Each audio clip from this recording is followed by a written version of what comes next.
El caso de las escuchas ilegales del CSIC demostró que durante el gobierno de don Felipe González, siendo don Narcís Serra ministro de Defensa, se habían estado realizando una serie de espionajes a políticos, diputados, juristas y periodistas. El espionaje lo había realizado el equipo del coronel Perote.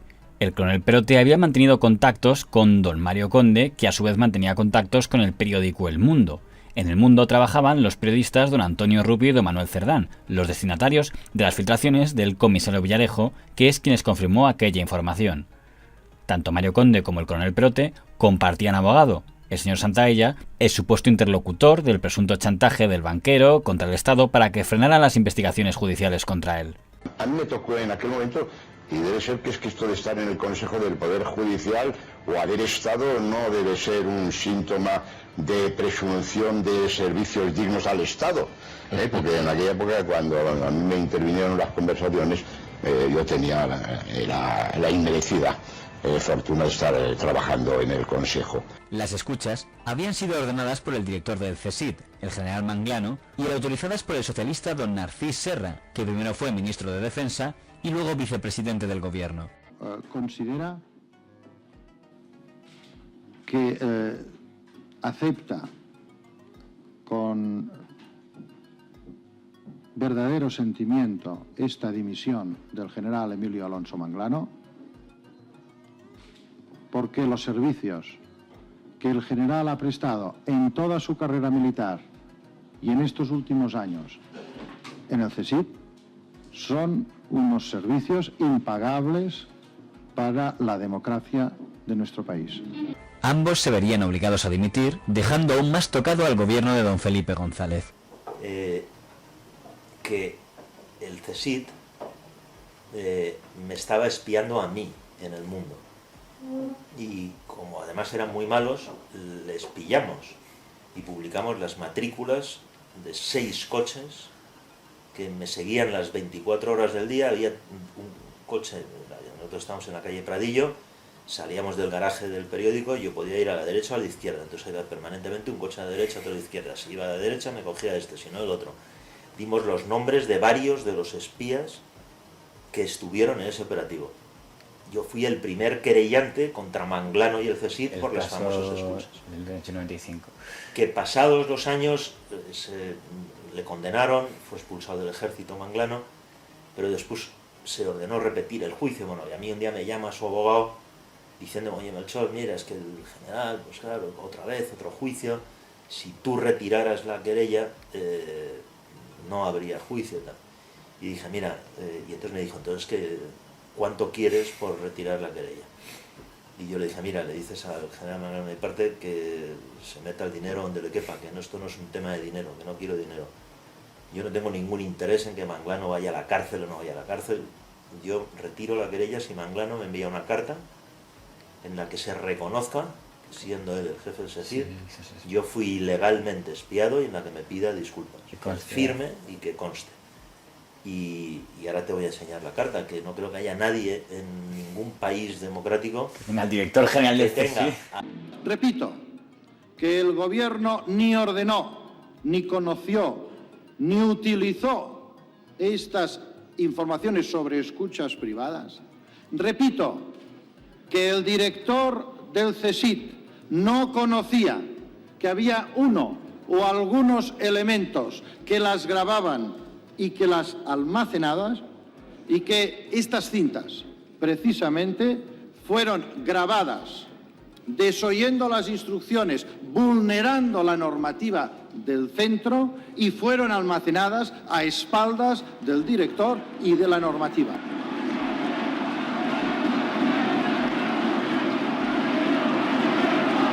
Guarden silencio. Silencio.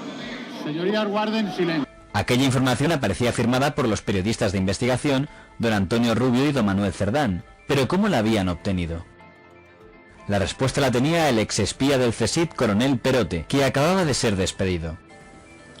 Es una empresa en la que se negocia con información. ¿A usted le ha inquietado especialmente que este país tenga unos servicios secretos en los cuales algunos agentes se van vendiendo por ahí la información para desestabilizar el Estado o en beneficio propio desde el punto de vista económico, o para las dos cosas? Hay algo peor. El coronel Perote se va del CSIC y se lleva inadvertidamente 1.245 microfichas. Las echan de menos. Si el teniente general Manglano advirtió al gobierno, como era su obligación hace 3 años y medio, ¿qué ha hecho el presidente del gobierno? ¿Qué ha permitido? No ha cambiado nada, por lo visto. Han seguido como si no hubiese ocurrido nada. Esto sí que es grave. Dejar a nuestros hombres vendidos.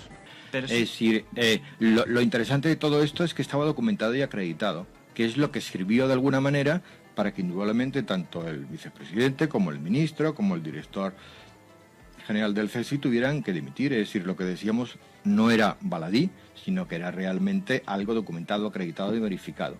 Y escuchaban desde el rey hasta los periodistas, a jueces, e incluso recuerdo que en un momento determinado chantajearon a un diplomático extranjero por su condición sexual.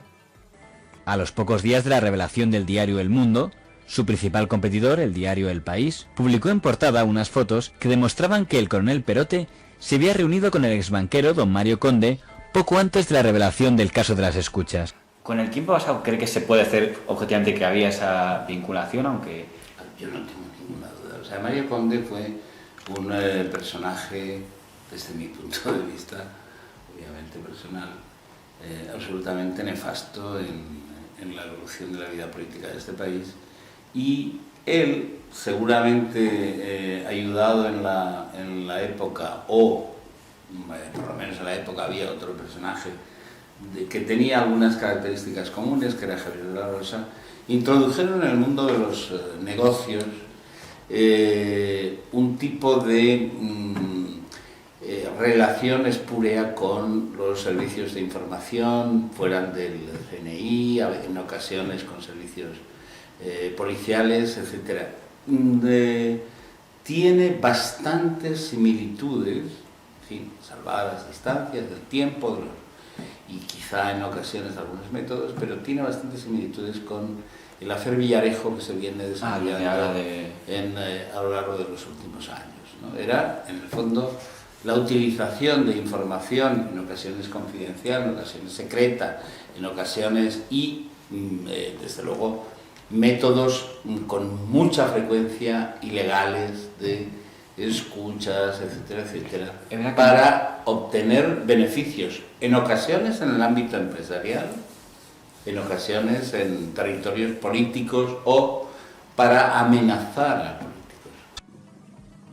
Un personaje se llama el coronel Perote, que ya te digo que es un hombre honrado y un hombre honesto, que todo lo que intentó ser en relación con él es rotundamente falso. Es un militar, pertenece a la UEM, es un hombre absolutamente íntegro y tiene un único objetivo, y es que los que han participado en el terrorismo de Estado no queden como delincuentes comunes, ¿no? Y está completamente convencido que existió una operación de terrorismo de Estado, porque él era jefe de la OEM del país, y lo que quería es que se dijera, como se había dicho en Inglaterra: señores, esto pasó, no es una cosa de locos, ¿no? Aquella operación se torció y se empezaron entonces a publicar una serie de cosas en el diario El Mundo, ¿no? Un tipo que vendía la información, se la vendía Mario Conde, y Mario Conde la colocaba en El Mundo. En septiembre de 1995, el periodista argentino don Ernesto Ekaizer, del grupo Prisa, publicó un reportaje donde acusaba abiertamente al exbanquero don Mario Conde de plantear un chantaje puro y duro al Estado. Según el relato del señor Ekaizer, el propio presidente del gobierno, don Felipe González, se había visto obligado a reunirse con uno de los abogados del señor Conde, don Jesús Santaella, que le había advertido que se iban a hacer públicos hechos que perjudicarían al gobierno relacionados con los espionajes ilegales que había autorizado el gobierno socialista. Según el relato del señor Ekaizer, el periódico El Mundo actuaba como una herramienta de don Mario Conde para chantajearle: o me proteges o filtro los papeles a El Mundo, cosa que al final se produjo. San Cristóbal le narró hechos sobre la historia de los GAL que días más tarde sus comensales podían identificar en el diario El Mundo. Entre San Cristóbal y Perote se dividieron el trabajo para saciar la sed de Conde. Santaella hizo su campaña de prensa en el diario en el que formaba parte del consejo editorial, El Mundo. Es rotundamente falso que ni yo mismo, ni los señores Conde o Perote hayamos chantajeado coaccionado o presionado a autoridad o institución alguna.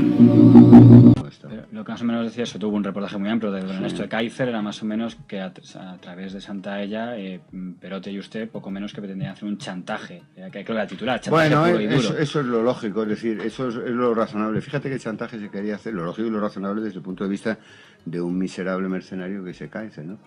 Pues fíjate que Felipe González y el ministro y Belloc propusieron una reunión conmigo y con Santaella. A mí me llama Adolfo Suárez y me dice que el presidente del gobierno que quiere esa reunión conmigo, con Santaella. Yo le digo que no voy. Le digo. Santaella fue y se entrevistó con Felipe y con Belloc.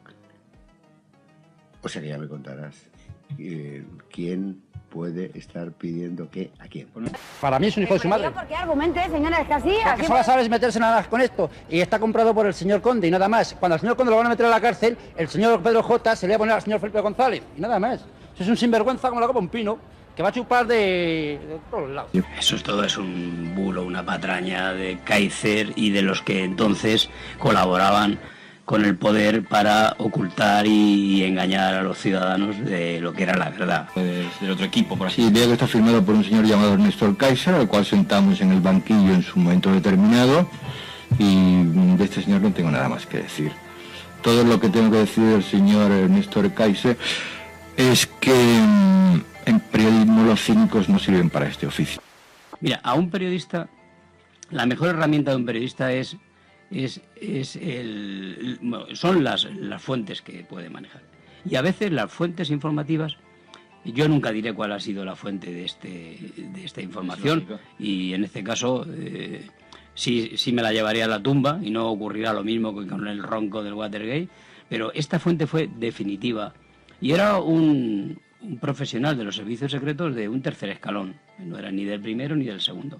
Después, a un sector mediático le interesó, porque de esa forma pues favorecía las versiones del gobierno, pero le favoreció contar que todo era un montaje de Perote y de Mario Conde, pero lo que es la génesis de este proceso, te puedo asegurar, y me puedes poner aquí un detector de mentiras, y me ofrezco a ello, que no fue ni Perote ni Mario Conde.